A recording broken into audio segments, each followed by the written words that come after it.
Salam herkese. Bugün sizinle minnoş bir sürprizi paylaşmak istedim. Aslında bu videonu paylaşmayayım çok kararsız kaldım. Çünkü ben böyle bir mövzularda çok çəkinirəm. İnsanlar beni yanlış anlayar. Elədiyimiz xoş əməllər gizli qalsa daha yaxşı olar. Amma ki bəzən də belə əməllər paylaşdıkça daha da dünya gözəlləşir və bizə də fikir olur, fikir formalaşır.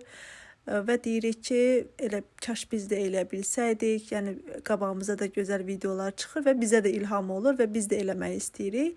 Ona görə də dedim ki, niyə də paylaşmayasan, qoy paylaş getsin, elə fikrinə gələn mənfi düşüncələr də yox olub getsin.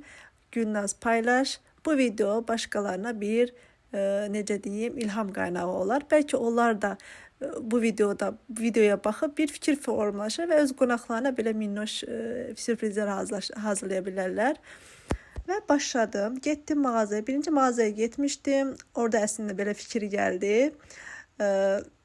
Və buradan aldım, kiçik hədiyyələr aldım, kartlar aldım və sonra gəldim evə və bir işlərimi həll edəndən sonra çıxdım, yollandım güllər toplamağa.